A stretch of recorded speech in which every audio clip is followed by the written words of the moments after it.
All right. Thanks, everybody, for coming to the next session. This is Thinking About Starting an ITDR Program. Here's what I wish I knew. I'm Travis. I'm your moderator. I have the pleasure of introducing a colleague of mine, Andy Smith. Andy Smith is an experienced ITDR, that stands for Information Technology Disaster Recovery, program manager at the University of Oregon, bringing over a decade of IT expertise in both higher education and local government, with a strong background in operational resilience and continuity planning. Andy plays a key role in safeguarding institutional systems and services against disruption. Throughout his career, Andy has been a champion of people-centered technology practices. He understands that effective disaster recovery is not just about infrastructure, it's about putting people first. His approach emphasizes empathy, clear communication, and collaboration, ensuring that recovery strategies are practical, inclusive, and aligned with the needs of the community. Andy is known for his strategic mindset, calm leadership, and commitment to public service. Who wrote this thing? Outside of work, he enjoys golfing, spending time outdoors, and making meaningful memories with his family. He also stays engaged with emerging trends in cybersecurity, cloud resilience, and IT governance. Thank you so much, Andy. That was a lot. So I'll just be straight up here. Nobody audited anything you're going to see today, except for me. So, yeah, Andy Smith. I'm the IT Disaster Recovery Program Manager at the university. It's exciting to see so many people in here interested in this, some of my colleagues, so thank you for coming today. All right, so in the next, I thought it was 35 minutes. Travis already used 2 minutes of mine, so we'll see what we can do here. Hopefully we'll establish why you would want to listen to me. Maybe you'll decide you do or you don't. Start with the bad, the good, and the ugly of the program. Where do you start? Where does it end? That's important. Talk a little bit about business continuity, ITDR, the relationship there, because that's important, forever intertwined. Something I coined the ITDR Terminator, which I'm looking forward to talking to you about. It just aligns with where I'm at when I wrote this thing. Some good news, and I promise you it will be filled with memes, puns, movie quotes, and maybe a dad joke, because that's how I am. So I apologize now. A little context. So yeah, ITDR program manager, been here almost 2 years. Came from local government, actually here in the Eugene area. Looked for local government. Gave me a lot of varying degrees of experience with different organizations, different sizes, different budgets, different people, different cultures. So it was really good sort of background stepping into this position. For context, and this is all public information here, feel free to check my facts, but U of O really is a medium-sized city. Tons of students, tons of faculty and staff and employees, 5,700-ish living on campus, which is crazy. 2,000 VMs, a lot of IT staff, a lot of people to talk to, and a lot of buildings on campus, including OT. So I'm sure some people from that prior talk were in here as well. But first, so just so you know, when you print in a proposal for this presentation, they say, hey, what do you want to write about? You ever have that moment where you write something, you're like, oh, that's so profound, I'm going to use that. And then you read it later and you're like, what the heck was I thinking when I wrote that?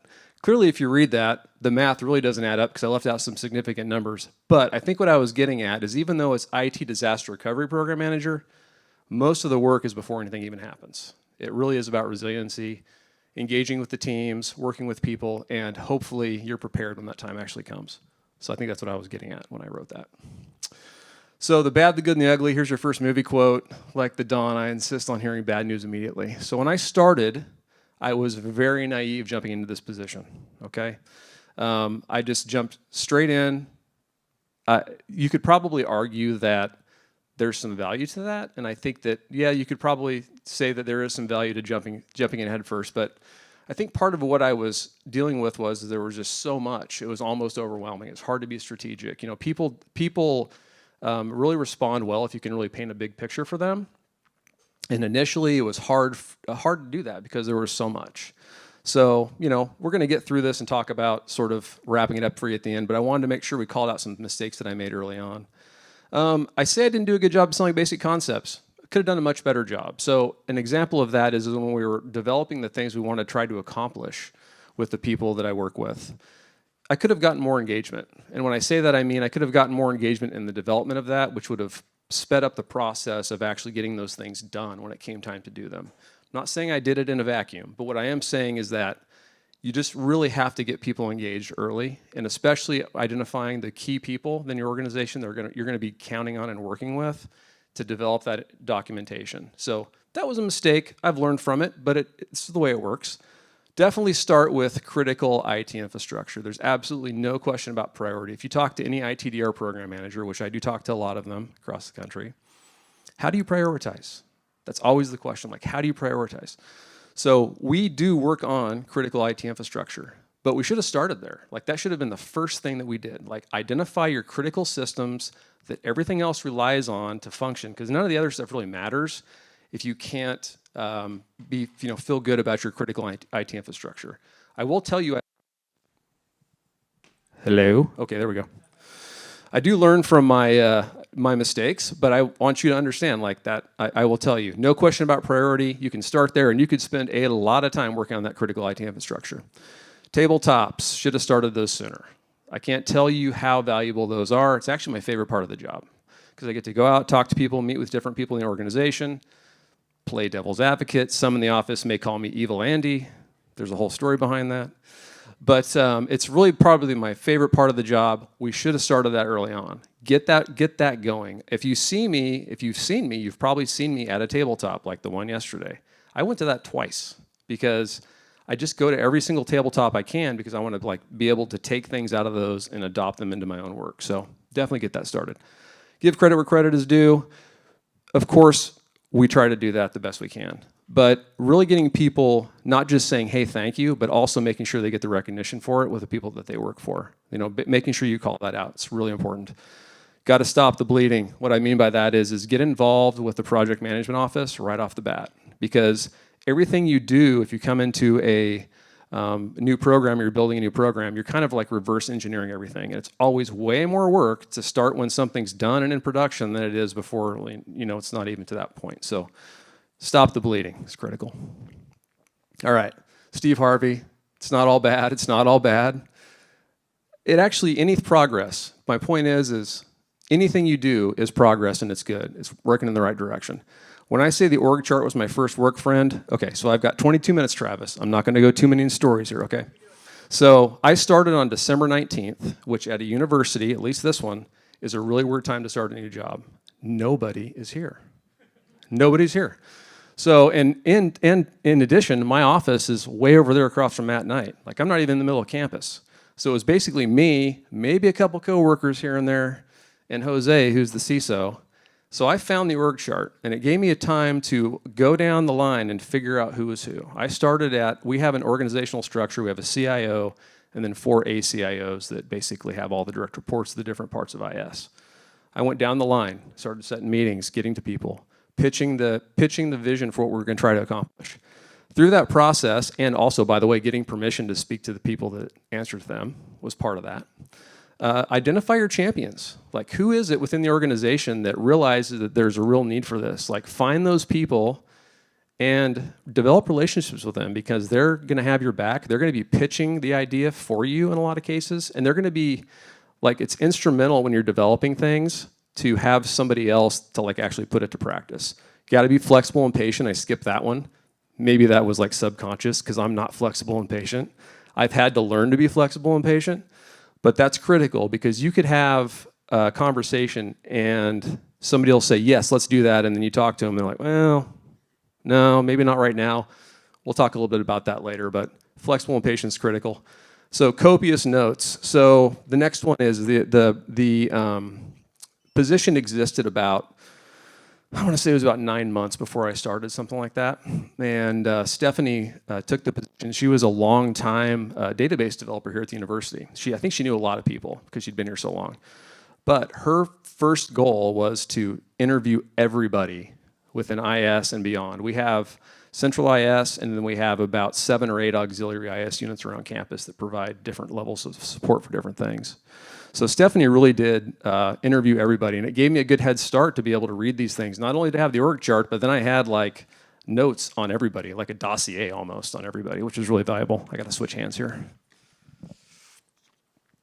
And also that's something I've tried to carry on because as I talk about later, I'm going to pass this off to somebody else at some point. So take copious notes. Look for help externally. Get help from people that are doing this job. The best thing that I did probably, I'm sure I mentioned it somewhere, is I connected with a group of people that do this at other higher ed across the country. Just organically it grew That's been one of the best things that I did, because people want to help each other. Like if you've already done something, and if you came to me and said, hey, we're starting an ITDR program, we're here and you're a public agency, we'll talk. Like let's talk and talk about the things that I've done that maybe will help you streamline and make it happen faster. So people want to help each other. Got to be organized, clearly, in our jobs, we got to be organized. Know just enough to be dangerous. That's where I'm at. I live there. I know just enough to be dangerous, even to the point where if I'm getting ready to go do something, if I don't know, I'm going to find out, and then I'm going to be able to at least speak the language at some level with somebody, because you don't want to go into a room and they're just like, you don't know what you're talking about. Like, get out of here. Come back later after you've done some studying. But knowing just enough to be dangerous is actually a really good place, because you can ask dumb questions, not feel too dumb about it. Clearly, I don't have a problem looking dumb, but it's critical. Organized, tabletop success. We did start the tabletop program. I just wish I would have started earlier. So that's been a big bonus. Oh yeah, does anybody know who that dog is? Come on, guys. That's Petunia. Petunia is the world's ugliest dog 2025, and Petunia is from Eugene, Oregon, in case anybody didn't know that. So I thought I'd throw that in there. Okay, the ugly, world's ugliest dog, that's right. Oh, what a tangled web we weave, boy howdy. So when you go into, that's when I talked about earlier, like the sheer scope of what we're talking about here. Everything's connected to everything, and untangling that is a massive job. Even understanding it is a massive job. And that's just a reality. Big organization, it's a total reality. And also something I found, and I think this is really a byproduct of COVID. There's like this circle of trust that teams have. It's not that people aren't willing to talk to you, but because of the way we work now, like I'll have Teams calls and my coworker's in the next room. Like we don't go talk face to face because it's so convenient and easy to be on a team and share something or whatever. Getting into that, earning the trust of the people that you need to work with, that's hard. And it's hard to get that face-to-face contact. So I've done several things at the university where I've talked about, and I see Debbie back here. There's things that I've done. It's like we've got to solve that puzzle. Like, how do you get to where you can interface with people on a human level? Press the flesh. We talked about it in the sponsor room over there. Having hallway conversations, like I laugh with people about it, but when I first started, and even now, if somebody makes eye contact with me in the hallway and I never met them and they want to talk about ITDR, that was a mistake, because I will take advantage of that opportunity and try to make that connection. Jose likes to joke, building the plane while we're flying it, we are. You got to be, that's where the flexibility part comes in. You may do something and you're like, oh, that was stupid. I got to do it differently or whatever. Because we're literally building the plane while we're flying it, and it feels like that sometimes. Don't take it personal. That's another thing that I struggle with. Do not take it personal. If somebody's not willing to play ball, it's not because of you. It's not a you problem. It's any number of factors that they could be dealing with. So that's a hard one. This is a joke. Dependency depends. You know what picture I probably wanted to use for that. Dependency mapping is critically important, and it's a challenge. I ran into somebody in the hall earlier. They're like, oh, I'd love to talk to you. We're looking at, sounds like what they're doing is they're bringing a new service online. Do we do it on-prem? Do we do it in the cloud? Well, it depends.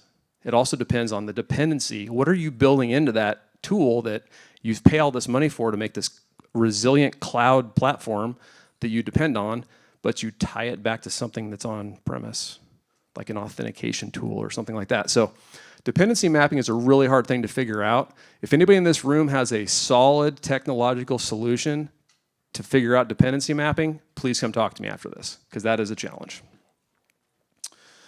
All right, so yeah, this picture actually, there's a story behind this picture. We have an executive council. It's made up of the CIO and the ACIOs. I get to talk to them once a year. So I gave my first presentation to them. I want to say it was in around spring of 2024. And I used this picture because it literally was just like this starting place. It felt like this weird starting place of this long journey of this never-ending road. But literally it just begins whenever you say it does. Just start doing it, just like anything else. I'm not trying to be philosophical here. There is a slide that's philosophical, I'll tell you right now. But it really just whenever you say it starts, just get started on it, build the plane as you fly it, make it up as you go. Whatever you got to do to be able to make progress, just commit to doing it. I don't know if a relay marathon is a thing, but that's what it feels like. Because at some point, like I said earlier, I'm going to just pass this off to somebody else. I'm not going to work forever, you know? But I want to be able to build a foundation and have somewhere for somebody to step in, have fresh ideas, take over, and just continue the program. Seizing the moment is kind of what I talked about earlier about making eye contact in the hallway with somebody. If somebody wants to talk to you about it, stop and talk to them about it. Whatever it takes to be able to make those connections. Do some research, and then just reach out and connect to people. Whether it's internally, whether it's at another school, or whatever part of public you're in, just figure it out and just talk. People are willing to talk to you and help. But prepare for the long haul, because it is. And here in a second, I'll talk about a little bit more about that. But you got to set attainable goals. People want to feel like they're accomplishing something. You know, you want to have these wins along the way. It's really critical to have these wins along the way. So set attainable goals, little mini wins along the way, and you'll feel like you're actually making progress. All right, duck game 2 or 3 weeks ago. I noticed a lot of the coaches were wearing a shirt that said there's no finish line on it. Maybe you saw it, maybe you didn't. Had to do some research. Can anybody tell me who said this? Close. Phil Knight. Now, if you're going to quote Phil Knight at a presentation at the University of Oregon, you better know what you're talking about. I had to go to the U of O library and find the book and parse the book and find this quote to make sure I was quoting it properly. But I love the line. There really is no finish line, because technology changes, people change. You just got to enjoy the job itself. Like, that's kind of part of the fun, is building the plane while you're flying it, although crazy, is not bad. Like, you get flexibility to be able to do things and be creative. So you just got to kind of enjoy that part of the process. But I really like that line, and you can thank the duck coaches for that. Okay, BCP, Business Continuity Planning, and ITDR, they're really not the same thing, but you can't talk about one without the other. One of the things I actually had a really great opportunity to do when I first started is our Safety and Risk Services group did a pilot project with 26, 28 essential units on campus. We went and met with them. Now we're talking business side. Like, we go to the business, we say, hey, what are the critical services you do? What technology are you using to do it? How long can you survive without it? Do you have workarounds? So much information. It was great. And the nice thing about it is you can use that information and then go to a service owner that manages the technology and actually tell them how their technology is being used. It's really important for them. It actually enables great ITDR conversations. And the inverse is you can take that ITDR information back to the business and say, I can't promise you that's going to happen. You better have a workaround. Like, that's critically important. Business continuity is not my job in terms of the business. ITDR is my job. There's a delineation point where it's technology specifically. However, you can't have one without the other. If I'm talking to a group in a tabletop, we might as well talk about it. We might as well ask. We might as well say, hey, you know, make sure you have documented workarounds to be able to do this job to buy yourself some time. But that is an AI image there, in case you couldn't tell. Ah, the ITDR Terminator. Yes. Were you expecting like a chassis alloy frame like the Terminator? I literally just watched this movie with my kids, like when I made this presentation. But if you were to ask me what the perfect ITDR person would be, this is the list. And the only thing on here I'm good at is I'm not afraid to look dumb, clearly. So they got to be organized, because you may have a conversation with somebody and not talk to them for another 6 months. The last thing you want to do is waste that precious time like, what is it we talked about? What were we going to do? They appreciate it too. You can refresh their memory like, well, actually, we talked about doing this. We were gonna. Oh yeah, that's right. That bears fruit. Like I said earlier, knowing just enough to be dangerous, reasonable technical expertise. You need to be able to speak IT people's language. You don't have to be an expert on everything, because there's no way you're going to be an expert on everything. Got to be flexible. You got to be determined, because frankly, sometimes you got to keep coming back. You know, not everybody wants to just like welcome you with open arms and be like, yeah, let's add some work. That sounds great. Yes. You got to be able to communicate with people. You got to have some passion for it, because like I said earlier, if you're not passionate about it and have the energy to keep it going, it's like running around that track. You might want to find something else to do. So I did want to put the Terminator picture up there, but I decided not to. The good news and next step. So one thing I mentioned right off the bat is where I came from, smaller agencies, if you're at a smaller agency, you have got it made. You can buy your way out of this problem, almost. Almost buy your way out of this problem. It doesn't solve all of them, but it's pretty dang easy compared to like planning for a city. And I know there's some of you in here that have really large organizations as well. Any progress is progress. You just got to get started. It really is all about the people you're working with, because at the end of the day, they're the ones doing the job. They're the ones that you're having to engage with to plan for things, to document things. And relationships are really everything when it comes to that. You know, being able to just talk to somebody and like, hey, how's it going? What's going on with this?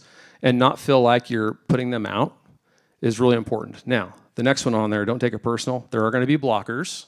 There always are with everything that we do in IT, but you can't take it personal with the blockers. You can try to understand what's going on and, you know, be sensitive to that as you move forward, but don't take it personal. Get involved with the project management office. That's critical. We're really frankly, now getting to that point. Should have done that right off the bat, but it's hard. Everything, the bigger the organization, the longer things take. And I guess that feeds into my next one. Keep coming back. Like, don't just give up and be like, okay, well, that person doesn't want to do this. I will just do something else. You'll do something else, but you'll also document it and say, well, if we can't do it now, when can we do it? Stick it on the calendar. Keep coming back. Don't give up. Get your tabletops going. They don't have to be great. They can be fun. Just start that program. Be flexible, but always stay focused on your core mission. Your core mission is probably going to change as you progress through the program. But you have to basically don't forget what you're trying to accomplish, but be flexible with them, meet them where they're at. Any progress is progress. Don't be afraid to like just make a little bit of progress, push the pause button, come back later. Be opportunistic. Those hallway conversations are absolutely critical. Build a home for it, somewhere where people can go to find information about the program. They'll look for it. Centralize. Ask the dumb questions. That's really important. You know, don't be afraid to go and ask the questions, because you learn a lot when somebody has to explain something to you on the level where they think you're at. So that's really a big deal. And make some connections, internally and externally. Get involved with some groups externally. I haven't found a really great external organization. I'm trying. I think you just have to kind of do it yourself. I think you just have to find some people like, this is a great opportunity.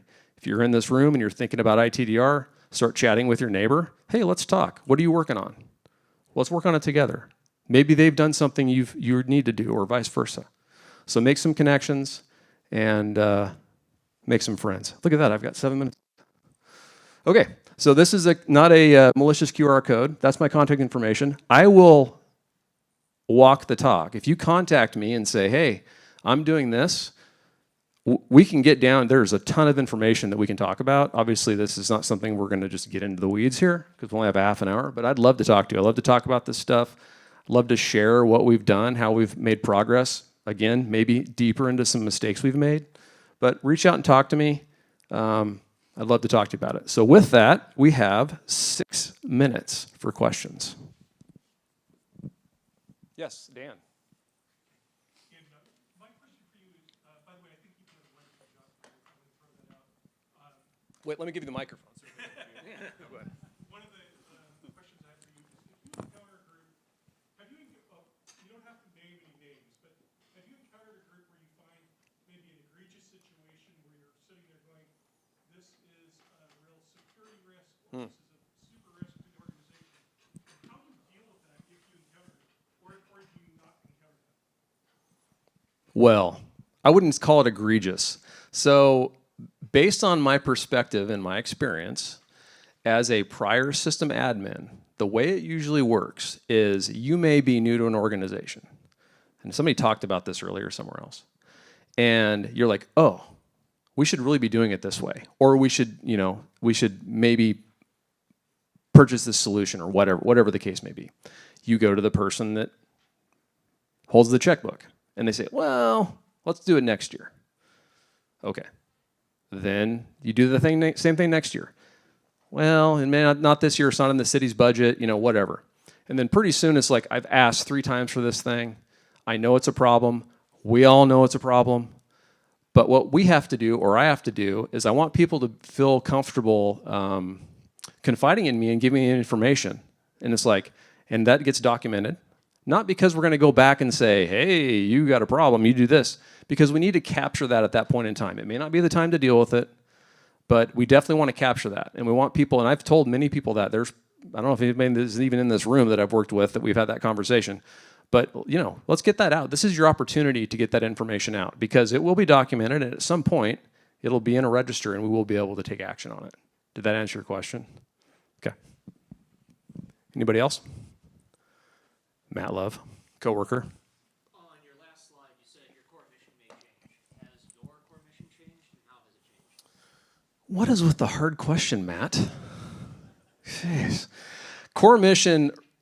The core mission is still to build resiliency into our tools. I feel like at this point in time. It really is. I don't think that's ever going to change. It may grow, but we're still, learning, honestly. I mean, you know where we're at.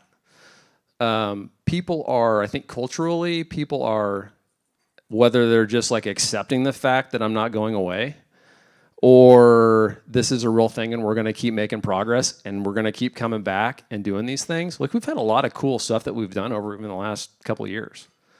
And those are things that I'd be happy to talk with you about off to the side. But we have made a lot of progress. It's just there's so much, and the prioritization I talked about earlier is a huge thing. The critical IT infrastructure is a huge thing. Getting involved with the project management office is a huge thing. But just building that resiliency in and getting people used to the fact that this is just a fact of life. We have to do this. It's just part of what we have to do. Yeah, go ahead. I'm curious about the relationship between your continuity planning and the provide a 2 to 8. Is the business continuity at more of a general university level and then IT is a subset? Or? Yeah, the business continuity part of it was through our safety and risk services division. So they manage risks for all types of risks, not just IT stuff, but you can imagine. So that was a pilot program, and they used that pilot program to justify a position. Didn't work out exactly that way for various reasons. It's not done. That is not done, and that information still lives. And even to this day, can't tell you how valuable it was. Just that even initial push of just getting all those business services, learning what they're using, how they're using the tools. If I ask somebody in this room that manages our Oracle database, how all the different things, our ERP was being used for, probably couldn't tell me. Maybe he could. I don't know. But they know generally how it's being used, the people that manage the services, but the actual nitty-gritty business service level stuff is just super valuable data to have. So it's not going to stop. They're forever intertwined. The thing that BC business continuity can do is it can buy you some time, and it can also really help inform decisions about the technology too. Yes. I have 2 questions. One, is there a project that you felt like you opened a Pandora's box that you wanted to just put away and not look at it anymore? And my second, my second question is going to come back to me after you answer this. Okay. Not really. I mean, there definitely are things there's a lot going on. A lot of people. There's some people have been here a long time, and so sort of breaking through is the hard part. And everything I put on there, I really put I'm telling you right now, don't take it personal. It's really hard for me. It's really hard for me not to take it personal because I absorb that as almost it's a me, but I know it's not. I just have to keep telling myself that. I don't even know what's going on in their world. I really don't. So I can't say I have yet to come across a project that I wish I did. Well, that I wish I didn't start, or I'm why am I doing this? Maybe. But that I would just give up on it. Well, no, we can't. Once you open it, like you said, it's Pandora's box. Once you open it, there's no putting it back in there. So. Second question was this isn't just to you, but is there a specific department that you regularly dread trying to work with? I reserve the right not to answer that question. Yes. Look at that. 30 minutes. Thank you so much. Contact me. I'll be walking around. I'd love to chat. Thank you very much.